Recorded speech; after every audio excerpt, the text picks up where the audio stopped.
Mukunda jewellers వారి Purvi gold and diamonds November 1న KPHBలో ఘనంగా ప్రారంభం. ఓపెనింగ్ ఆఫర్ గా ప్రతి 3 లక్షల కొనుగోలుకు ఒక బంగారు నాణెం ఉచితంగా పొందండి. చేవెళ్ల బస్సు ప్రమాద ఘటనకి సంబంధించి ఒకే ఇంట్లో ముగ్గురు అక్క చెల్లెలు మరణించిన వార్త తాండూరు మొత్తం కూడా ఒక్కసారిగా ఉలిక్కి పడేలా చేసింది. కన్నీరు మున్నీరవుతున్నారని చెప్పొచ్చు. దీనికి సంబంధించి మనతో పాటు మాట్లాడడానికి ముగ్గురు అక్క చెల్లెల కన్నా తల్లి విఠల్ దేవి గారు మనతో పాటు ఉన్నారు. ఒక్కసారి వారితో మాట్లాడే ప్రయత్నం చేద్దాం. ఇప్పుడు కూడా తను నమ్మలేని పరిస్థితిలో ఉన్నారని చెప్పొచ్చు. ఆ ఘటన జరిగినప్పటి నుంచి ఇప్పుడు వరకు కూడా ఇప్పటికి కూడా పిల్లలు హైదరాబాద్లోనే ఉన్నారు అంటూ కూడా అంటున్న మాటలు ప్రతి ఒక్కరిని కూడా కన్నీరు తెప్పిస్తుందని చెప్పొచ్చు. ఒక్కసారి మాట్లాడే ప్రయత్నం అయితే చేద్దాం. నమస్తే అమ్మ. మాట్లాడదాం. ఎలా ఉందమ్మా, మీ ఆరోగ్యం ఎలా ఉంది? ఆరోగ్యం అయిపోయింది. నా పిల్లలు పోయినప్పుడే నా ఆరోగ్యం పోయింది. ఇంకేం ఆరోగ్యం ఉందమ్మా? అలా అంటే ఎలా అమ్మ? ఏమో చెప్పనీకి ఏముందమ్మా? పిల్లలతోటే నా ఆరోగ్యం ఉండే, పిల్లలు లేనిది ఏం ఆరోగ్యం ఉంటుంది? ఎలా ఉండేవాళ్ళమ్మ ముగ్గురు? వాళ్ళు నాకు తల్లిదండ్రులు వాళ్ళే అయ్యిండ్రి అమ్మ. నేను వాళ్ళకి తల్లినని చెప్పొద్దు, నాకే వాళ్ళు తల్లిదండ్రి అన్నీ చెప్పడం. పిల్లల స్కూల్ నుంచి ప్రతి ఒక్కరు రావటం జరిగింది. ఫౌండేషన్కి సంబంధించి అలాగే ప్రిన్సిపల్ కానీ వీళ్ళందరూ వచ్చారు. పిల్లలు ఎంత షార్ప్, అంటే ఇంటర్ డిగ్రీ పూర్తయిన వెంటనే తనకి ఇంటర్నేషనల్ వైజ్గా కూడా జాబ్స్ వచ్చాయనేది కూడా వాళ్ళు వచ్చి చెప్తున్న మాటలు ఒక్కసారిగా తల్లిదండ్రులు కన్నీరు తెప్పిస్తుందని చెప్పొచ్చు. ఎందుకంటే అనేక సార్లు పిల్లలు అన్నారంట, నాన్న ఇక్కడ ఆటో వదిలేసి వచ్చేసే, మేము చూసుకుంటాం మిమ్మల్ని అని చెప్పి మాట ఇచ్చారంట. అదే చివరి మాట అయిందని చెప్పొచ్చు. అమ్మ చెప్పారా జాబ్ల గురించి ఏమన్నా మీతో? చెప్పింది 2 నెలలు అయితే నా బిడ్డ జాబ్ దొరుకుతుంది అన్నది. ఆమె కూడా నేను డిగ్రీలను చేస్తాను అన్నది. నా చిన్న బిడ్డ కూడా నేను డిగ్రీలని మమ్మీ జాబ్ తెచ్చుకుంటాను, నేను డిగ్రీలను తెచ్చుకుంటాను. అది 10th నుండి అనుకుంటాను నేను డిగ్రీలను చేస్తాను, ఇంటర్లని అనుకుంటానే CA ఇది అని దాన్ని ఎందుకు వదులుకోవాలని CA ఎగ్జామ్ కూడా రాయడానికి ఫీజు కట్టిన. నేను అన్నీ చేసుకుంటా పోయినా కానీ నా పిల్లలు నాకే అన్యాయం చేసిపోయేది. ఇప్పుడు 2 నెలలు అయితే నన్ను తీసుకుపోతాన్నది. జనవరిలో పోదాం మమ్మీ, నేను రూమ్ చూస్తాను అన్న బిడ్డది. జనవరిలో నా 2వ బిడ్డ వస్తుందన్న జాబ్. అమ్మ మొదటి అమ్మాయి పెళ్లి చేసినప్పుడు కూడా ఎంతో కలగా చాలా గ్రాండ్గా చేశారు. అప్పుడు ఎలా జరిగిందమ్మ అంతా? మొదటి అమ్మాయి పెళ్లిలో ఆ హడావుడి అంతా నా పిల్లలే చేసిండ్రు. అన్నీ తెచ్చుకమ్మ నా పిల్లలే చేసిండ్రు, చేసుకోమ్మ నా పిల్లలే అన్నీ. వాళ్ళు ఏం చెప్పినట్లు నేను అట్లా ఎన్నుకుంటూ పోయినా. పెళ్లి పెద్దలు అని చెప్పచ్చా? పెళ్లి పెద్దలాగానే చేసిండ్రు వాళ్ళు. వారం రోజులు హైదరాబాద్లో చిన్న అమ్మాయిని నాతో వదిలిపెట్టిపోయిండ్రు. 2 అమ్మాయిలు హైదరాబాద్లో అన్ని సామాన్లు మొత్తం గాజులతో సహా తీసుకొచ్చిండ్రు. ఖాళీ నేను హైదరాబాద్ పోయి బట్టలు ఒక్కటే తెచ్చిన సంబంధించి, తత్మే వేరే ఏమీ తేలేదు. అన్నీ నేనే తీసుకొస్తాను. నా పిల్లలకి ఏవి కావాలో నాకు ఇష్టం వచ్చినవి అడుగుతుంది, కానీ వాళ్ళకి ఇష్టం వచ్చినాయి అని ఏది అడగలేరు కూడా నాకు ఇంతవరకు. కానీ నా పిల్లలు నేను ఏది ఇష్టమో వాళ్ళకి అదే ఇష్టం ఉండే. మమ్మీ తెచ్చింది ఇష్టపడుతుండ్రి. అట్లని నాకు వేరే చీర నచ్చలేదని దానికి వేరే చీర తీస్తే 3వ దానికి అది తెచ్చిందే కట్టుకుంటే వర్క్ వేసింది. ఇది మా అక్క తెస్తే కూడా మీకు ఇద్దరికి బాగైతే బేటా అని 2 అమ్మాయిలకు చీరలు కట్టించి దీనికి 3 రోజులు తిరిగిన లంగవణికి. నా పిల్లలకి ఏది మంచిగా అవుతుందో, ఏ సెట్ అవుతుంది అని తిరిగి తెస్తుంటే నేను. నా పిల్లలంటే నాకు అంత ఇష్టం. నా పిల్లలంటే అంత ఇది. నేను అసలు ఏమి కోల్పోయినా నాకే అర్థమవుతలేదు. వాళ్ళకి ఏది కావాలన్నా. ఇప్పుడు అమ్మ మీరు ఇంత ఏడుస్తుంటే పిల్లలు కూడా ఆత్మ కొంచెం ఇబ్బంది పడతా ఉంటుంది ఏం కొంచెం నన్ను అస్సలు గిట్లా ఏడిపియనీయకుండా గిట్లా జర ముఖం మీద అయితే నా కొడుకు ఫోన్ చేసి చెప్తుండే, మమ్మీ ఎందుకేమో దిగులుగా కూర్చున్నదని హైదరాబాద్ ఫోన్ చేస్తుంది. అవి వీడియో కాల్ చేసి అవి ఇది వస్తున్నా ఏమన్నా ఇది ఉందే ఏమన్నా అన్నాడని అవి అంత దిగులు పడుతుంటే నా మీద అంత ఇష్టం ఉండే. వాటికి కొంగు పట్టుకొని ఒకరు తిరుగుతుండే, చేతి ఇట్లా భుజాల మీద అవి అంత పెద్దగా అయింది. కానీ నాకు ఏదో చిన్నపిల్లలు పాలు తాగి పిల్లల్లాగా చేస్తుండే. నేనేమి చెప్పుకోవాలి? మిమ్మల్ని బాధ పెట్టాలన్న ఉద్దేశం అస్సలు కాదు. అంటే ఆ రోజు వెళ్ళే ముందు అసలు పెళ్ళికి వద్దన్నారు, అంటే అంటే మీ భర్త వద్దన్నారు, కానీ మీరు ఎందుకు? నాకంటే నా పిల్లలకి అయిపోయి కదా 4 రోజులు సెలవు అన్నది నా 2వ బిడ్డ. 4 రోజులు సెలవు అంటే అది ఎప్పుడు రాకుండే కూడా అది 4 రోజులు సెలవు అంటే దానికి శనివారము సండే హాలిడే ఉంటుంది. ఈ మిగతా బుధవారం ఆఫీస్ చేసుకొని వచ్చింది, శుక్రవారము గురువారం హాలిడే ఉంటుంది మమ్మీ అన్నది. సరే బేట 4 రోజులు అని వీళ్ళు కూడా ఏమన్నారు, మమ్మీ మేము ఎగ్జామ్స్కి ప్రిపేర్ అవుతున్నాము, ఇంటికి అయితే వస్తాము, ఆడే ఇది అవుతాము అన్న, పెళ్లి కూడా అవుతుంది కదా గురువారము, చూస్తాం మీ డిన్నర్కి లేకుంటలేదు మళ్ళీ మేము వెళ్ళిపోతామన్నారు. సండే రోజు ఉంది కదా బేట అందరు ఉండరు, ఒక్కటే పరి ముగ్గురు పోదురు అక్క చెల్లెళ్ళు ఉందరు సండే అని. నేను డిన్నర్కి కూడా పోలేదు మా అక్క కొడుకుది. అట్లా నా పిల్లలు ఇంట్లోనే పెట్టుకొని నేను ఇంట్లోనే ఉంటే. అమ్మ ఎప్పుడు ట్రైన్లోనే వెళ్ళేవాళ్ళు, ఆ రోజు బస్సులో వెళ్ళారు అంటున్నారు, నిజమేనా? ఒక అమ్మాయి ట్రైన్కి వెళ్తుండే ఎప్పుడు, ఒక అమ్మాయి బస్కి వెళ్తుండే. ఒక్క అమ్మాయి ఇది 2 నెలలు అయ్యాయి నేను అంతా వేసి చిన్నదాన్ని. ఒకటే నెల అయిపోయి కూడా 2 నెలల అది ఆన్లైన్ క్లాస్ పెట్టింది నా సాయిప్రియ. దానికి ఆడికెళ్ళి హైదరాబాద్కి వెళ్ళి మమ్మీ ఒక్కతే అవుతుంది మమ్మీ చూసుకున్నాలని ఆన్లైన్ క్లాస్ పెట్టింది వాళ్ళ ఫ్రెండ్స్ తోటి. దాంట్లో ఆన్లైన్ క్లాస్ వినుకుంటా లాస్ట్ మూమెంట్లో ఎగ్జామ్స్ ఉంటాయని తోలుకపోయింది నెలాయే అంతా. అది కూడా హాస్టల్ ఏడ చూడని మా ఇంకో పెద్ద బిడ్డ హాస్టల్లోనే పెట్టినా నేను. ఒక్కరిని నేను ఎప్పుడు వదిలిపెట్టలేను ఒక్కరిని ఇట్లా అని. సాయిప్రియకు కూడా వాళ్ళ ఫ్రెండ్ని ఒకదాన్ని నీకు బస్సు కిరాయి కూడా ఏమైతే అది పెడతా బేట నువ్వు హాస్టల్లోనే చదువుకో సాయిప్రియతో పాటు వాళ్ళ ఫ్రెండ్ని కూడా పెట్టి నేను 1 సంవత్సరం బయట హాస్టల్లో కూడా పెట్టిన నేను. అన్నీ పెట్టి సాయిప్రియ కరాటే కూడా నేర్చుకుంది, క్లాసులు కూడా ఇస్తుంది. ఇది చేసింది క్లాసులు నేర్పింది ఇది చేసింది. మళ్ళీ ఇప్పుడు కూడా ఏమో తీసుకున్నానంటే ఇది చేసుకుంటా. ఇప్పుడు 10 తారీఖు ఏమో ఉన్నదంట మీకు, అది కూడా చేస్తా అన్నది. ఇప్పుడు 10 తారీఖు 60,000 వస్తాయన్నది ఏమో చేసింది. వాళ్ళ కాళ్ళ మీద వాళ్ళు ఇడవడట్లాగా ఉండే అదే నాకు ఎంతో సంతోషంగా ఉండే. వాళ్ళు నా పిల్లలది అది ఒక్కటే నాకు ఇది ఉండే, కానీ వేరే నాకు లక్షలు కావాలి ఇది కావాలని నేను వాళ్ళ పెరుగుడు ఒక్కటే చూసుకున్నాను నేను. వాళ్ళే నాకు కోట్లు అన్నంత వాళ్ళ జీవితం నాకు వాళ్ళు ఎంతెంత ఎదుగుతుంటే నాకు అంతంత ఉల్లాసం వస్తుంది. ఇప్పుడు అదే ఇదే నేనేం చేయాలి. అమ్మ, చిన్నమ్మాయి ఏదైతే ఐ విజన్ ఫౌండేషన్లో ఒక మెంబర్గా ఉందో వాళ్ళు కూడా ఈరోజు ఇక్కడికి రావటం జరిగింది. ప్రతి ఇయర్ ఇచ్చే అవార్డుని నందిని అవార్డుగా, అంటే మీ చిన్న కూతురు పేరు మీదగా అవార్డు ఇస్తున్నారు. దాన్ని ఏమంటారు దానికి సంబంధించి? అంటే మీ కూతురు పేరు మీదగా ఇంక ఇప్పటి నుంచి ఎవరికి అంటే ఆ ఫౌండేషన్లో ఎవరైతే బాగా చదువుతారో యాక్టివ్గా ఉంటారో మీ అమ్మాయిలాగా వాళ్ళకి నందిని అవార్డు అని చెప్పి మీ కూతురు పేరు మీదగా ఇస్తున్నారనమాట. సంతోషమే కదా, నా బిడ్డ ఇంకా బతుకుంది అన్నట్లా ఫీల్ అవుతా, అంతేగాని నాకేమి ఇది లేదు. ఇప్పటికైనా నేను ఎప్పటికైనా అప్పుడు కూడా నీది వచ్చిన చదువు ఇంకొకరికి చదివిపియాలి బెట అని చెప్పి నేను ఒక్కరికి నీవు చదివిన చదువు దాపెట్టుకు అనుకుంటే నా పిల్లలు కూడా అట్లనే ఉండ్రి. నా పిల్లలు పోయేటప్పుడు కూడా దేవుని కాళ్ళు మొక్కి నా కాళ్ళు మొక్కినంత కడప బయటికి ఎట్టకుండ్రి. అది ఏది బయట ఫంక్షన్ కూడా నేను అంటుండే ఎగ్జామ్ రాస్తుండ్రా బేట ఎందుకు కాళ్ళు మొక్కుతారంటే లేదు మమ్మీ నీ ఆశీర్వాదమే మాకు ఉండాలి అంటుండ్రి. నా పిల్లలంతా ఇది ఎదుగుతుండ్రి, కానీ అసోడిది ఇట్లా అయ్యి అని నేను ఏమి కోలుకున్నాలే. నేను ఏడుకోవాలంటే నన్ను 4 పిల్లలే సంతోషం. నేను లేట్ అయిపోతుంటే నా పిల్లల్ని రెడీ చేసుకొని ఏడుకోవాలన్నా కూడా నేను నా పిల్లలతో పాటు మొన్న మ్యారేజ్ కూడా అంతా అయిపోయినాక 12 గంటలకు మా అన్న ఫోన్ చేస్తుంటాడు. ఫోన్ చేస్తుండు కానీ నా పిల్లల్ని అంతా రెడీ చేసుకొని కార్లో తీసుకొని పోయినా. అవి మిగతా సామాన్లు కూడా ఎంట వేసుకొని పోతుంటే వాటికి ఏమేమి అవసరం అని కవర్లు వేసుకొని పోతుంటే నేను అట్లా చేస్తుంటే. కానీ నాకు ఇట్లా చేసి ఇప్పుడు ఏమీ మాట్లాడలేరమ్మా. నాకు ఏమీ అట్లా అవుతుందని కూడా పోయేటప్పుడు కూడా హైదరాబాద్ పోయేటప్పుడు కూడా లేట్ అయిందని ఎక్కువసేపు మాట్లాడి జుట్లు వేసినా పంపించిన. ఎక్కువసేపు లేకుంటే పో మమ్మీ లోపలికి పో మమ్మీ అని బాయ్ బాయ్ అని చెప్తుండ్రి అని ఇంకొక అమ్మాయికి జుట్టేతో 5:30 అయిండేనేమో. 5:30 కాదు 4:30 ఇంట్లో నుంచి వెళ్ళిపోయింది. అదే బస్ స్టాండ్కు అప్పుడు 5కి ఏముంటుండే అన్నారు. అప్పటి వరకు ఒక అమ్మాయి పోయింది, 2 పోయినరు, బస్ ఎక్కిండ్రు, స్టార్ట్ కూడా అయింది అన్నారు. స్టార్ట్ అయినాక కూడా ఇంకొక అమ్మాయిని తోలుకపోయినంత వరకు స్టార్ట్ అయింది. మమ్మీ అక్క రాలేదు చేయలేరు.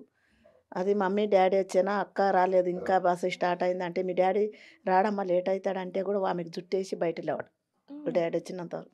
అప్పటి వరకు బస్సు ఆగింది. నా పిల్లలని చూడనికేనా 3 పొట్టన పెట్టుకునికి ఇంత ఇది చేసింది ఆ బస్సు కూడా. నేను ఏమని చెప్పు ఇంత నా పిల్లల్ని అందంగా పెంచుతే ఎంతో అపురూపంగా పెంచుతే, కానీ అపురూపంగా పెంచి కూడా వేస్ట్ అయ్యాయి అంటే ఏమి చేసుకుంది. నాకేది చూసుకోవాలన్న అర్థమైతే లేదు. అంటే అమ్మ అసలు ఊహించి ఉండరు కదా అస్సలు ఎప్పుడు అట్లా మాకు 8 అయిండేనేమో ఇట్లే బాబుని తోలిచ్చిన నేను స్కూల్కు. టిఫిన్ బాక్స్ కట్టించి స్కూల్కి పంపించి ఫోన్ చేసిన. ఫోన్ చేస్తే నా సాయిప్రియ అయితే ఇమ్లెట్లా చేస్తుండే అది ఫోను. ఈడు ఎక్కినప్పటి నుండి వికారాబాద్ ఈ అనంతగిరి గుట్ట నుండి స్టార్ట్ చేస్తుండే అది. ఇక్కడ అనంతగిరి గుట్ట పోతున్నా మమ్మీ, వికారాబాద్ పోతున్నా మమ్మీ, నేను సేవెళ్ళ ఇట్లా చేసుకుంటూనే పోతుండే ఎప్పుడైనా కూడా. అయినా నేను చేసినాక ఇంకా ఇది కాలేదు కదా అని సాయిప్రియకి చేస్తే ఫోన్ చేయలేదు. మళ్ళీ రెండో ఆమెకి చేసిన తనుషకు చేస్తే ఆమె కూడా లేపలే. పిల్లలు పండిండ్రేమో ఇది వేసుకొని అని పోయి వాళ్ళ వీడియోలు చూసిన కొంచెంసేపు కూర్చొని కొంచెం చాయ్ పెట్టుకొని తాగి వీడియోలు చూసి ఏం చేస్తే సామాన్లు కడుగుదామని పోతే ఒక అమ్మాయి బయట ఇట్లా తాండూరు బస్సు యాక్సిడెంట్ అయిందంట. తాండూరు బస్సు అంటే అది ఆనే పెట్టి వచ్చేసిన బయటికి. ఎప్పుడైంది తాండూరు బస్సు ఎప్పుడుదంటే ఈరోజు అంట పొద్దుగాల పోయిందంటే ఇక అప్పుడే నాకు ఇది అనిపించింది. పొద్దుగాల నా పిల్లలు పోయినరు కదా అదే బస్స పొద్దున్న బస్సు అంటే గదొక్కటే ఫస్ట్ బస్కే పోతారు నా పిల్లలు అని ఆ బస్సు అని బయటకు వచ్చి బయటికి పోయింది. తొందరగా వెళ్దాం పిల్లలు యాక్సిడెంట్ అయిందని ఇమ్మీడియట్గా వెళ్ళిపోయింది. అప్పటి వరకు కూడా ఎవరెవరికో ఫోన్ చేసిన ఫోన్లు ఆనే ఉండయి నా పిల్లలవి. లేదమ్మా నువ్వు హాస్పిటల్కి రా ఉండరు అంటే ఏమైంది 3 బిడ్డలు నాకు సాయిప్రియ, నందిని, తనుష 3 బిడ్డలు చెప్పండి ఒక్కరికన్నా ఇవ్వండి అంటే కూడా వాళ్ళు ఏం చెప్తానే లేరు. చెప్పకుంటే కూడా నా బిడ్డలకు ఫోన్లే చాలా ఉన్నాయి కదా, దెబ్బలు తాకిండొచ్చు అని అంతవరకు పోయినంత వరకు నేను అదే అనుకున్నా. కానీ ఇంత జరుగుతుందని నేను ఎప్పుడు కల కూడా ఉంచలేదు. నా పిల్లలు ఇట్లా అవుతారు కూడా అని నేను లేకుంటే ఇది కూడా కాలేదు. సండే రోజు ఈరోజు వారం రోజు మొత్తం 7 గంటలకు నాకు చెప్పుతుండ్రి అన్నీ కూర్చొని. ఇట్లా మమ్మీ, అట్లా మమ్మీ అంటని నా పక్కల కూర్చున్నారు ఇక్కడొకరు, ఇక్కడొకరు. నందిని ఏదో ఒకటి చీర చేస్తున్నా, ఇట్లా గాజులు చూస్తున్నా, నా బిడ్డ చిన్న బిడ్డ ఏదో ఒకటి సగ చేసుకుంటూ ఉంటుండే. అట్లా ఉంటుండ్రి నేను ఇప్పుడు. అది చిన్నదే నాకు ఎక్క అల్లరి. దానికే తిట్టాలి మళ్ళీ ఇట్లా చేస్తావు, ఇట్లా చేస్తావని. కానీ అల్లరి చేసేదన్న దాన్ని అన్న ఇడిచిపోవచ్చు కదా. అంత ఇదే అంటుండే. మమ్మీ నేను కూర్చునబెట్టి నడుపుతాను, నాకు డిగ్రీలోనే జాబ్ వస్తుంది. అది అప్పటి నుండి సెకండ్ ఇయర్ నుండి అంటుండే. మమ్మీ నీతో పాటే ఉంటా, నేను ఏడుకోను నీతో పాటే ఉంటా అంటుండే. అది ఇట్లా చేసి ఏం చేద్దాం. అమ్మ ఏమవుదాం అనుకున్నారు వాళ్ళు? అంటే గోల్ గురించి కానీ, లేకపోతే మీ భవిష్యత్తు మేమే చూస్తామంటూ కూడా ముగ్గురు కూడా, అంటే పెద్ద ఆమె ఇంటి బాధ్యత మొత్తం కూడా తన మీదే వేసుకుందని వేసుకుంటాన్నది, ఇల్లు కడతాన్నది, ఆమె పెళ్లి చేసుకోనన్నది. పెళ్లి నీకు ఒక దాంట్లో చేసి నేను ఇంత చదివి కూడా ఎవరిని ఇది చేయను మమ్మీ, నిన్ను తీసుకుపోతా నేను హైదరాబాదు, నేను కంపల్సరీ తీసుకుపోతా మమ్మీ అని నాకు ఎన్నిసార్లు చెప్పింది. ఇది ఏమని చెప్పు. నా పిల్లలకు గోల నా మిన్నే ఉండే, అంతకు మించి ఏమీ లేకుండే. నన్ను చూసుకున్నాడే ఉండే ఆమెకు. నేను లేదు మమ్మీ తమ్ముని చదువులు నేనే చదివిపిస్తా, తమ్ముని 10th ఒక్కటి అయిపోయినని నా సాయిప్రియ ఆమె హైదరాబాద్లో ఉండే కానీ వాళ్ళ తమ్ముని చదివిపిస్తుండే ఫోన్లోకి వెళ్ళి చదివిపిస్తుండే. ఇంటికి వస్తే చదువుడు, మళ్ళీ పని కూడా నాతో పాటు చేస్తుండ్రి. నేను ఏం చేస్తా అంటే దాంట్లో మళ్ళీ అవి ఊకే కూర్చునకుండ్రి పైసలు. ఎంత మంచోళ్ళు అనేది ఏ రోజైతే ఈ బస్సు ప్రముద అంటే వచ్చిన వాళ్ళు నలుగురు అట్లనే. ఈమె ఏమంటే వీళ్ళు ఇట్లా ఉండ్రి, అది మంచిగా ఎక్కడ పంపించలేను పెద్దది అని నాకు ఇదని దాన్ని ఇంటి పాటనే పెట్టుకున్నా. అట్లానే అమ్మాయిని ఇంట్లోనే పెట్టుకున్నా, అది ఇంటి పని మొత్తం చూసుకుంటుండే, నన్ను చూసుకుంటే అది అంతా. వీళ్ళేమో ఖాళీ బయటి పని మొగరాయిలలాగా ఇంత తినకము, చదువు అది ఒక్కటే ఇంట్రెస్ట్ ఉండే, వేరేది ఏం లేకుండే. నా పిల్లకి చదువుదాము జాబులు చేద్దాం అని నేను కూడా అదే పెట్టినా కదా వీటికి. చదవాలే పెట్టని మీరు చీరల మీద కూర్చున్న నా లేక గారాదు ఒకరితో పని చేయరా, ఇది ఒకటే అనింటి నా పిల్లలకు. కానీ అదొక్కటే అనేది లేకుండే నేను. ఏమంటే నాది ఇది రావద్దు, ఊర్ల పొంటి తిరగొద్దు. నేను ఈ పల్లెటూరులో కూడా నేను ఒక్కరోజు నా పిల్లల్ని ఎవరికి చూపుకోలేను కూడా.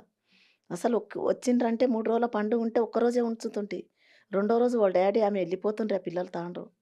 నేను ఒక్కరోజు ఈ ఊళ్ళో కూడా పెట్టలేను, ఎవరింటికి పోకుండ్రి. ఏడైనా నాది జాలి ఎవరైనా తెరిస్తే తబ్బున ముయ్యమంటుండ్రి వచ్చేటోళ్ళకు. జాలి కూడా తెరవకుండ్రి, బయట ఇంట్లో ఉండకుండ్రి. నా పిల్లలంతా ఇది ఉండ్రి, అన్నీ లోపలే చూసుకుంటుండ్రి. ఇట్లా చూస్తాము వాళ్ళని, ఇట్లా ఇది చేస్తామని. అవి చదువులు. సాయిప్రియ పోయేట రోజు కూడా 12 గంటల వరకు చదువుకున్నది. ఆమె ఎగ్జామ్స్ ఉంది మమ్మీ, ఏమై బెటా నేను పండుకొని లేచి కూడా చూసిన, ఏమై బెటా పండలేవు అంటే, లేదు మమ్మీ ఇంకొక సబ్జెక్ట్ ఉండదు చదువుకొని పండుకుంటాను. ఈమె రెండో ఆమె ఏం చేసింది, అది పోంది వాళ్ళ అన్నది మొన్న మ్యారేజ్ అయింది కదా, దాన్ని ఈడియో చేసింది. ఆమె చదువుతుంది, మీడియా చేసి పొద్దుగాల 10 గంటలకి, అదే పోయేటప్పుడు బస్సుకు 4 గంటలకు పెట్టుకుంటూ పోయిందంట. అది పొద్దుగాలే వాళ్ళ అక్కది ఒకరోజు ముందు పెట్టింది, రెండో రోజు వాళ్ళ అన్నది పెట్టింది. ఎందుకంటే ఓల్డ్ పిల్లగారని వాళ్ళది కూడా చేసింది. అట్లా వాళ్ళు అన్నదమ్ములు అందరినీ ఇట్లా ఇది చేసుకుంటుండ్రి. నా పిల్లలు ఎవరు ఇట్లా దోషి అని అనకుండ్రి. అసలు అందరితో ఎంత కలిసి మలిసి ఉండేవాళ్ళు అంటే అమ్మ, మేము కోటి చిన్నమ్మాయి చదువుతున్న కాలేజీ కూడా వెళ్ళాము, అక్కడ పిల్లలు కూడా ఒకటే ఏడుపు. ఒక్కటే నెల ఈ అమ్మాయి మళ్ళీ డ్యాన్సులు చేసుకోము, వాళ్ళు ఇన్స్టాగ్రామ్ ఇచ్చేవా అంటే, నేను ఫోన్లు కూడా పట్టరాదు బెటా చదువులు కావని చెప్పిన నేను. ఫోన్లు ఎక్క పట్టకుండి, ఫోన్లు పడితే దాన్ని వేస్ట్ది. ఫోన్ నేను ఇంట్లో కూడా తిడుతుంటే ఫోన్ ఎక్క ఇయ్యకుంటి. అది మళ్ళీ చిన్నది ఏం చేస్తుండే, వాళ్ళ తమ్ముడిని పట్టనీయకుండే, అది పట్టుకుంటుండే కానీ తమ్ముని పడితే చదువుకో అంటుండే. అంత అల్లరి చేస్తుండే, నేనే తిడుతుంటే, అన్నిట్లో దాన్నే తిడుతుంటే. కానీ నాది రెండో బిడ్డకు ఇది కానీ దీనికి కానీ ఒక్క మాట నేను ఇట్లా తిట్టలే. నేను సోనియాకని తిట్టవు. సోనియాక అంటే సోనియాక అర్థం చేసుకొని ఇట్లా ఏ దాంట్లో ఎట్లా ఉండాలని అట్లా ఉంటుంది నా బిడ్డ సాయిప్రియ అనేది. దానికి సాయిప్రియ అని నేను అనుకుంటే, చిన్న అని పెద్దదానికి కూడా నేను పేరు పెట్టి ఒక్క రోజులో ఒకటి సోను, నా చిన్న సోను అదొక్కటే అంటుంటే. కానీ నా పిల్లలు ఓళ్ళు నాకు చిన్నళ్ళకనే ఉంటుండ్రి కదా, అట్లనే ఇది లేకుండా కానీ ఇట్లా చేసిపోయారు. నేను ఎప్పుడే ఇట్లా ఉండాలి అసలు ఈడ ఉంటుండ, కానీ ఆడికి పోయినాక ఇంకా నా పరిస్థితి ఏమిటిది. వాళ్ళు రకరకాల కట్టిన బట్ట మళ్ళా కట్టనీయకుట్టి నేను. వాళ్ళు ఏది చేస్తారంటే అది బీరోల కొద్దిగా ఇచ్చేసి నేను ఇంత ఇచ్చేస్తే ఏది చూసుకున్నాను. వాళ్ళ గిఫ్ట్లు ఎన్ని ఉన్నాయి, వాళ్ళ ఎన్ని ఉన్నాయి. రెండో ఆమెవి సూట్ కేసు నిండినాయి అన్నీ బట్టలు. అది కాదు ఆమె ఆవుడ్లు కానీ ఏమి రాసిన డ్రాయింగ్లు కానీ ఏది ఇచ్చేది. నాకు డ్రాయింగ్ ఇచ్చారా మమ్మీ, కండ్లు మూసి సర్ప్రైజ్ మమ్మీ, సర్ప్రైజ్ అంటే సర్ప్రైజ్ మీరే సర్ప్రైజ్ అమ్మ. రోజుకో లేకపోతే మ్యారేజ్ డేకో ఏదో ఒక మీ ఫోటో కూడా గీసి ఇవ్వటం జరిగింది. నా రెండో బిడ్డ మమ్మీ నీకు అది మ్యారేజ్ డేకు మమ్మీ నీకు సర్ప్రైజ్ ఇస్తా సర్ప్రైజ్ ఇస్తా అంటే నాకు ఏ సర్ప్రైజ్ వద్దు బేటా మీరే సర్ప్రైజ్ అంటుంటే నేను నాకు ఏది అవసరం లేదు మీరు ఒక్కటే ఇచ్చిండ్రు నాకు ఎట్లా చూడంగానే ఎట్లా అనిపించి మీరు అది నాకు ఏది చేసిన ఇది కాదు బేటా మీది ఒక్కరు ముందలు ఉంటే చాలని అదొక్కటే ఊహించుకొని కండ్లకెళ్ళి అవి పోయినాయి అనుకో కానీ అట్లా చూసుకుంటే నేను ఎంత అపురూపంగా వాళ్ళు నాకు లబ్బారి బొమ్మల్లాగా పెంచుకున్నాను నేను గాజు బొమ్మ కిందేస్తే ఆడవలిగిపోతుంది అన్నట్లా నేను అంత ఇది పెంచుకున్నా వాళ్ళు ట్యూషన్కి పోతే కూడా అంత మబ్బులా నేను ఓతుట్టి వాడు వెనుక నా పిల్లలు అంటే నాకు అంత ఇష్టము ఎవరెవరో నీకు నలుగురు అమ్మాయిలా అంటే వాళ్ళు అనుకుంటుంటే వాళ్ళకి ఏం అవసరం నాకు నలుగురు అమ్మాయిలని నాకు లేని బాధ అట్లా నా మనసులో నేను అనుకుంటుంటే ఎవరన్నా నలుగురు అమ్మాయిలు ఒక బాబా అంటుంటే నాకు అంత ఇది ఉంది ఇప్పుడు ఏది నలుగురు అమ్మాయిలా పోయి 5 మంది నీకు ఎంత మంచిగా ఉంటారు అక్క ఏదైనా చేయి నీకే మంచిగా ఉంటుంది అంటారు కానీ నలుగుట్ల ముగ్గురిని తీసుకపోయి నాకు చేతులు ఎరగొట్టుకొని ఏమి చెప్పదు ఇప్పుడు వాళ్ళు సిటీలో ఉన్నా కూడా వాళ్ళ ప్రాణం మొత్తం కూడా మీ మీదే ఉంటుంది. ఫోన్లు చేస్తుండే, అమ్మ ఇది చేస్తున్నాము, అమ్మ అది చేస్తున్నాము అంటూ ఫోన్లు చేసి చెప్పటం నైట్కు పిల్లల్ని. కంపల్సరీ రెండో ఆమె చేస్తుండే ఈ సాయిప్రియ అనేది పొద్దుగాల లేచినప్పంటి టీ తాగినప్పంటి వాళ్ళ తమ్ముడు పోయినంత వరకు మళ్ళీ వచ్చిన నైట్ వరకు ఫోన్లు చేస్తూనే ఉంటుండే అది ఏం తిన్నావు మమ్మీ మధ్యాహ్నం వస్తుండే కాలేజీకి వెళ్ళి లంచ్ అయిపోగానే మళ్ళీ చేస్తుండే అది చేయకుంటే మళ్ళీ నేను చేస్తుంటే చేయకుంటే లేదు మా ఆంటీ ఇట్లా సాయిప్రియ లంచ్ పోయింది అంటుండ్రి లేకపోతే వాష్కి పోయింది ఏదో ఒకటి చెప్తుండ్రి అదన్నా ఫోన్ చేయలే మాత్రం ఎత్తుతారు. ఫోన్ మళ్ళీ ఆడికి పోయి వచ్చిన వెంటనే మమ్మీ ఫోన్ చేసినావు అంటే లేదు బిడ్డ ఫోన్ చేయలేదు తిన్నావా అంటే తిన్నా మమ్మీ ఏమన్నా తెచ్చుకోబెట్ట బయటికి వెళ్ళి అందులో మళ్ళీ పైసలు కూడా అంత ఇది అనుకో ఆమెకు ఇచ్చిన పైసలు ఖర్చు చేయాలంటే కూడా అంత ఇది చేస్తుంటారు ఏమి చెప్పాలి ఇంటికి పెద్ద దిక్కు మగ దిక్కు అనుకోవచ్చమ్మా మీ పెద్ద నాకు ఆమె. ఎంతమంది అంతమంది అభిమానులు అంటే మొగోళ్ళలాగానే ఉండ్రి నా పిల్లలు మగపిల్లలే అనుకున్నాను నేను ఆడపిల్లలు అనలేను ఏడికి పోయినా కూడా మగపిల్లలది ఏది చేయని కూడా మగపిల్లలే అనుకున్నాను నేను ఆడపిల్లలు అని ఒక్కసారి ఊహించుకోలేను ఈడికోవద్దని కూడా నేను అనలేను ఏది చేసినా నాకు మగపిల్లలలాగానే ఉంటుండ్రి వాళ్ళ అన్నోళ్ళతో పోటీ వాళ్ళ వదినోళ్ళతో పోటీ అంత ఇది ఉంటుండ్రి ఐటికి మా అక్క కొడుకుల కంటే వాళ్ళ చెల్లెండి అంటే అంత ఇష్టం ఏడికి లేకపోతే అసలు ఉండవు ఇట్లా వెళ్ళకుండ్రి మొన్న యాదగిరి గుట్ట పోతామంటేనే మా అన్నోళ్ళు లేని పోవద్దు మమ్మీ అయిపోయినాకనే పోదాం అన్న ఇంకో అన్న పెళ్ళి అయినాక అట్లా చూస్తే కానీ ఏం చేయాలి పిల్లల్ని ఒక కార్లో వేస్తుంటే మాకు ఒక పెద్దవాళ్ళకంతా ఒక కార్లో వేసి తొలకపోతుండే వాళ్ళ అన్న పిల్లలతోటే వాళ్ళకి ఎంజాయ్మెంట్ ఉండే వాళ్ళ పిల్లలు కూడా ఉండరు కానీ అంతకన్నా ఎక్క వీళ్ళు చెల్లెండనే ఊహించుకుంటుండ్రి రేకి పుణ్యం వస్తే నలుగురు కూర్చుని పెట్టుకుని వాళ్ళ అన్నదమ్ముళ్ళు ముగ్గురు కూర్చుంటుండ్రి కూర్చొని ఇట్లా ఒకరు స్టెప్ బై స్టెప్ కట్టించుకుంటూ పోతుండ్రి నా ఇల్లు ఎంత కళకళ అంటుండే ఇప్పుడు ఏమి కళకళ అంటుంది ఇప్పుడు రాఖీ పుణ్యం వస్తే నా ఇంటికి ఎవరు వస్తారు నా అన్నదమ్ముళ్ళు వస్తే వాళ్ళతో పాటు వీళ్ళు వస్తుంటే నేను ఎవరు నన్ను ఊహించుకోవాలి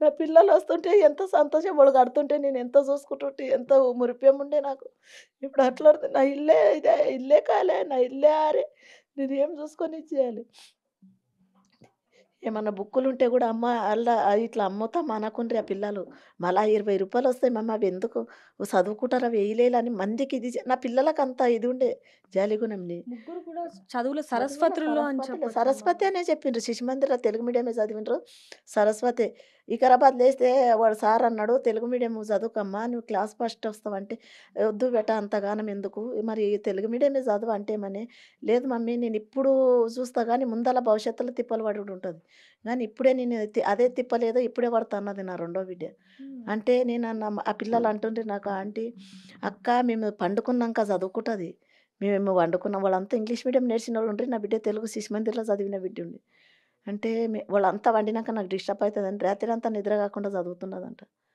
ఇంత అంత పట్టుదల పట్టుదల అంటే నేను ఎంత ఏం అనాలంటే అంత అంటుండ్రి నాకన్నా నేను ఉంచుకన్నా ఇంకొక మెట్టు ఎక్కుండ్రి అట్లని ఇది చేసి నా రెండో బిడ్డ ఫస్ట్ బిడ్డ అంటే దాన్ని ఏడికి పంపించలేను ఎందుకంటే నాకు ఫస్ట్ అదే కదా అని దాన్ని ఇంకా అపరూపంగా పెంచినని దానికి ఎక్కడ ఇయ్యలేను మెత్తగా పెంచినాను అట్లా అందుకే వీళ్ళలాగా పెంచరాదు వాళ్ళ మొగోళ్ళలాగా పెంచాలని వాళ్ళని పెంచుతుంది ఇది అయితే ముగ్గురు చిన్న కూడా అందంలో కూడా అంద అసలు తక్కువ అన్నిట్లా లేరమ్మా. అందం కానీ, అవును మంచితనం కానీ, నలుగురు చదువు అందంగా కానీ. కానీ అది ఏమంటే ఇట్లా నలుగురు అందంగా అందరు 5 మంది నాకు ఎవరేమి ఇది లేరు అందరు తోడు అందరు ఒకలాగానే ఉండరు కానీ ఇవి ఇక ఒక స్టెప్ బై స్టెప్ వాటికి ధైర్యం వచ్చేసింది అన్నట్ల వాటికి ధైర్యం మళ్ళీ ఎవరికి లేదు నేను హైదరాబాద్ పోతే సంకకు బ్యాగ్ వేసుకొని నా బిడ్డ నేను బస్సులో దిగంగానే వచ్చేసి నా బిడ్డ వచ్చేసి హైదరాబాద్ అంతా తిరిగాయి నన్ను దొరకపాయే సీఏ గురించి రెండో దానికి అదే నందినికి సీఏ అవుతామని హైదరాబాద్లో కాలేజీలో అన్నీ తిరిగి వస్తాం తల్లి పిల్లలం తిరిగి వచ్చి అన్నీ చూసి వద్దు బేట ఇంత చదువు మనకు వద్దు అది అంత చదువుడు ఎందుకు వద్దు దానికి మళ్ళీ డిగ్రీ చేపిస్తామని మళ్ళీ దొరికొచ్చిన నేను ఎందుకు మమ్మీ చదువుతుంటానంటే, చదవకోక ఎగ్జామ్ రాయకోక అని 10,000 పెట్టి బుక్కులు ఇప్పించిన ఎగ్జామ్ రాయి అని. కానీ అది వద్దని మళ్ళీ డిగ్రీలో దానికి కోటి ఉమెన్స్‌లో వచ్చాయి. అమ్మ, ఈ ముగ్గురులో ఒకరు లేకపోతే ఒకరు ఉండలేరు అని చెప్పి ఈర్ష్యతో ఆ దేవుడు తీసుకెళ్ళిపోయాడేమో ఉంటుండ్రి, తెలీదు నన్ను కానీ చూసి ఉంటుండ్రి. ఎందుకంటే నన్ను బాధ పెట్టకుండ్రి. నా పిల్లలు ఎప్పుడు నన్ను బాధ పెట్టలేరు. నన్ను చూసి అన్న గుండె ధైర్యం చేస్తుంటారు. నాకేమైనా చెప్పాలంటే కూడా ఓళ్ళే చెప్పుకుంటుండ్రు కానీ నాకొక్కసారి ఖాళీ మొన్న వాళ్ళ ఫ్రెండ్స్‌లు ఎవరో నా కొడుకుకు దావత్ అడిగితే సాయిప్రియ అప్పటిదప్పుడే రూ. 1000 ఏసేసింది మమ్మీకి అడగకని. అమ్మ, ఆమె వాళ్ళ కూడా కష్టాలు చెప్పుకునే వాళ్ళ ఇబ్బందులు కానీ వాళ్ళు కష్టాలు ఏమీ కానీ కష్టము నాకు చెప్పకుండ్రి. అసలు ఏమి కష్టము ఉంటేనేని అన్నీ ఇద్దరం ఇంకా నావి ఏమన్నా ఉండని సాయిప్రియకి తెలుసు అవి. ఏది ఉండని అన్నీ ఓళ్ళు షేర్ చేసుకుంటున్నా ఓళ్ళు అవన్నీ నాకేమి చెప్పలేరు. అయినా వీటి కష్టాలని నేను ఇది చేయలేను కదా! ఓళ్ళతోడే చదువులు చదువుతుండ్రి. అంతే. నాకు ఏది ఇది లేదు. ఆస్తులు లేకపోయినా ఆడపిల్లలే మీ ఓళ్ళే ఆస్తులు ఆస్తులు నాకు. అని చెప్పి మీరు నాకు ఓళ్ళే ఆస్తులు. నాకు ఆస్తుల సంబంధం లేదు. నాకు ఆస్తులే ఇది అనుకోలేను కదా! ఆస్తులంటే ఆస్తులనే గడిస్తుట్టి గానీ నాకు ఆస్తులని నా పిల్లలే చదువులే ఆస్తులు అనుకున్నా నేను. వాళ్ళే ఆస్తులు మరి అనుకోలే. పిల్లల అందాలు, గుణాలు సరస్వతి దేవులు కాబట్టి వాళ్ళని చూసి దేవుడు కూడా ఈర్ష్యపడ్డాడేమో. అందుకే ముగ్గురిని ఒకేసారి తీసుకెళ్ళిపోయాడేమో అన్న ఆలోచన వచ్చేస్తుందని చెప్పొచ్చు. ఇప్పటికి కూడా ఆ తల్లి ఇంకా జీర్ణించుకోలేకపోతుంది. ఇంకా ఆ బాధలోనే ఉందని చెప్పొచ్చు. దీనికి సంబంధించి కూడా అనేక మంది ఒకటే ఆ రోడ్డే వీళ్ళని బలికొనింది. వీళ్ళనే కాదు ఎంతోమంది అక్కడ ప్రాణాలు కోల్పోయిన వాళ్ళు వేల సంఖ్యలో ఉన్నారు. వాళ్ళందరికీ న్యాయం జరగాలి కాబట్టి దానికి సంబంధించి ఒక్కసారి తెలుసుకుందాం. అమ్మ, ఆ రోడ్డు వల్లనే ఈరోజు ఇంత ఘటన చోటు చేసుకుంది. ఒక తల్లి ఆవేదన మీది కాబట్టి, కడుపు కోత మీది కాబట్టి, ఆ రోడ్డు మంచిగా ఉంటే ఈరోజు మీ కూతుర్లు మీతో సంతోషంగా ఉండేవాళ్ళు. చివరిగా ఏం చెప్తారు? చివరిగా నేను రోడ్డునేమి చూడలేనమ్మా. రోడ్డు సమస్యనో, డ్రైవర్‌దో లేక ట్రిప్పర్‌దో ఏదని చేతు కానీ నా పిల్లలైతే పోయిర్రు అనుకుంటా. రోడ్లు కూడా ఇప్పుడు పోయి ఇది చేసేది. అది ముందే జాగ్రత్త పడింటే ఎంతమంది పడ్డారు. ఇప్పుడు వీళ్ళొక్కరే కాదు. ఎంతమంది ఇంతకుముందు అయ్యలేరా? అయినప్పుడన్నా కొంచెం జాగ్రత్త చూసుకునాలే కదా! అవన్నీ తీసుకొని ఇప్పుడు నా ముగ్గురు పిల్లలు పోయినాక ఆ రోడ్డుని తీసుకొని ఏం చేస్తా? నాదే వాయే. నా ఇల్లే ఆరే. ఏం చేస్తా నేను? కానీ అది ఏదైనా కానీ ముందలలో కూడా జాగ్రత్త మంచిగా చెప్పి డ్రైవర్లను కూడా మంచిగా పెట్టుకొని మంచిగా ఉండాలి. కానీ ఇసోటి కోత ఎవ్వరికి యాతలలోకి రావద్దు. నా పరిస్థితి కూడా ఎవ్వరికి రావద్దు. నేను ఇదొక్కటే వేడుకుంటా కానీ ఇంతకు మించి నేనేం చేయలేను. కానీ నాకొచ్చింది నా పిల్లలది మాత్రం నాకు కోల్పోయేది మళ్ళా దొరకరు జీవితంలో అని ఇది చేసుకుంటలేను. ఏ దానికి వస్తారని కూడా నేను ఊహించుకుంటలేను. ఎప్పుడొస్తారని కూడా ఇది లేకుంటే పొద్దు రాత్రి వరకు ఫోన్ చేస్తుంటే నా పిల్లలు నిన్న శనివారం మా గుడికి ఫోన్ పోయిన మమ్మీ ఇచ్చారమ్మా అంటారు. పోలీసులు? ఉండయంట వాళ్ళతోని ఆనే ఉండయి. నేను చేసినా కదా! 3 ఫోన్లు చాలే ఉండయి. 2 ల్యాప్‌టాప్‌లు ఇద్దరివి. మరి అవేం చేసినావు గానీ 3 ఫోన్లుండయి. ఓకే. సో చూస్తున్నాం కదా, తల్లి మాత్రం ఒకటే చెప్తుంది. ఒకవేళ ఆ రోడ్డు గనక సరిగ్గా ఉండుంటే ఈరోజు నా కూతుర్లు ఇలా ఉండేవాళ్ళు కాదు. ఇప్పటికైనా సరే రోడ్ల విషయంలో మరమ్మతులు చేయాలి. అలాగే బస్సుల విషయంలో కూడా మరమ్మతులు చేయాలని చెప్పి చూడొచ్చు. ఎందుకంటే ఇప్పుడు ఈరోజు తెల్లవారుజామున కూడా చూసాం మనం, బస్సు స్టీరింగ్ లూజ్ అయిపోవడం వల్ల డ్రైవర్ వెంటనే అది గమనించి ఆపేసి ఏం జరిగిందని చూస్తే స్టీరింగ్‌ది స్క్రూ లూజ్ అయిపోవడం కారణంగానే బస్సు అదుపు తప్పిందని చెప్పొచ్చు. కానీ ముందుగానే ఆ డ్రైవర్ గమనించి ఆ బస్సులో ఉన్న 40 మందిని కూడా వెంటనే బయటికి తీసుకొచ్చాడు. ఇలా ప్రతి ఒక్క బస్ డ్రైవర్ కూడా ముందు గోతులు వస్తున్నాయా, లేకపోతే బస్సు ఏ కండిషన్‌లో ఉంది, ఇవన్నీ కనుక చూసుకుంటే ఎటువంటి ప్రమాదాలు కూడా జరగవు. ముందుగా రోడ్డు కూడా ఎక్స్‌టెన్షన్ చేయాలి. అలాగే రోడ్డు కూడా మరమ్మతులు చేయాలని మాత్రం ప్రతి ఒక్క కుటుంబం కూడా కోరుకుంటుంది. ఈ ముగ్గురికి కూడా ఆత్మశాంతి చేకూరాలి. అలాగే ఈ కుటుంబానికి మనోధైర్యాన్ని ఆ దేవుడు ఇవ్వాలని కోరుకుందాం. మరిన్ని వార్తల కోసం చూస్తూనే ఉండండి బిగ్ టీవీ. కెమెరామెన్ నరసింహతో రిపోర్టర్ దేవిక తాండూర్.